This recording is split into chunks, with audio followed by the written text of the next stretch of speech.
کوفہ شہر کے غدار اور مکار لوگوں کی بھیڑ میں ایک سچا انسان کھڑا تھا۔ نہ اس کے پاس فوج تھی اور نہ ہی تلوار، صرف ایک ہی پیغام تھا، میں حسین کا سفیر ہوں۔ سفیر مینز میسنجر۔ یہ کہانی ہے مسلم بن عقیل کی۔ مسلم بن عقیل امام علی علیہ السلام کے بھائی عقیل بن ابی طالب کے بیٹے تھے، یعنی بنو ہاشم کا خون۔ مسلم بن عقیل آپ صلی اللہ علیہ وآلہ وسلم کے بچوں میں سے ایک تھے۔ وہ گھر جہاں علم، عبادت اور شجاعت ہمیشہ چھائی رہتی تھی۔ جس بچے نے اپنے بچپن سے ہی علی کو تلوار چلاتے ہوئے دیکھا ہو اور جس کا خون خود بنو ہاشم سے ہو، تو اس کے نصیب میں صرف ایک ہی چیز لکھی ہوئی ہوتی ہے، اور وہ ہے قربانی۔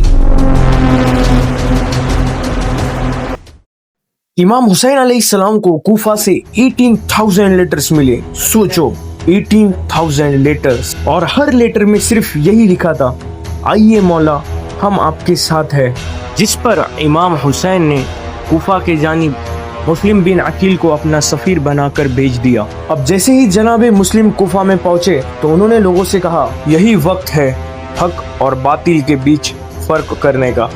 اب اسی رات 18,000 لوگوں نے مسلم کے ہاتھ پر بیعت کر لی، لیکن اسی رات یزید نے عبید اللہ ابن زیاد کو کوفے کا نیا گورنر بنا دیا، اور لوگوں نے مسلم بن عقیل کے ساتھ بغاوت کرنا شروع کر دی۔ مسلم بن عقیل اب کوفہ میں اکیلے رہ گئے، اور جن لوگوں نے مسلم کی بیعت کی تھی انہی لوگوں نے اب مسلم کے لیے اپنے گھروں کے دروازے بند کر دیے۔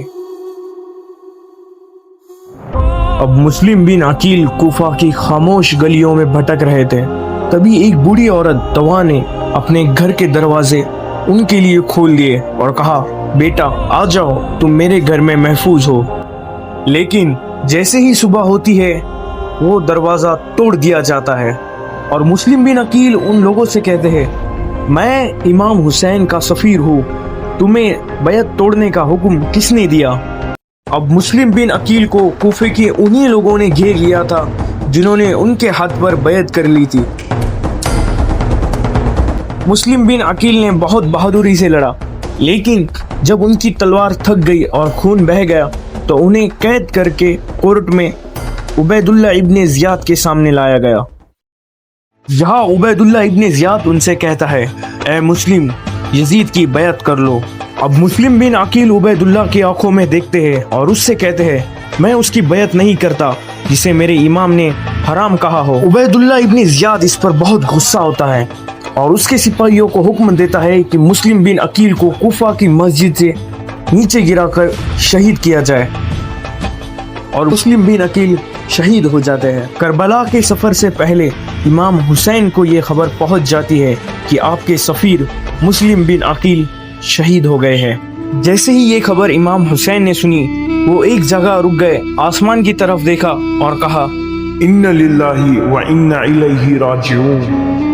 پھر اپنی آنکھوں سے آنسو پوچھ کر کہا، اب حق اور باطل کے بیچ بہت کم فرق رہ گیا ہے۔ مسلم بن عقیل کربلا کے پہلے شہید تھے، اور ان کی شہادت کے بعد شروعات ہوتی ہے کربلا کی۔ من حسین ہانی بن عروہ، وہ بوڑھے شخص جنہوں نے امام حسین علیہ السلام کے لیے اپنی جان۔ سبسکرائب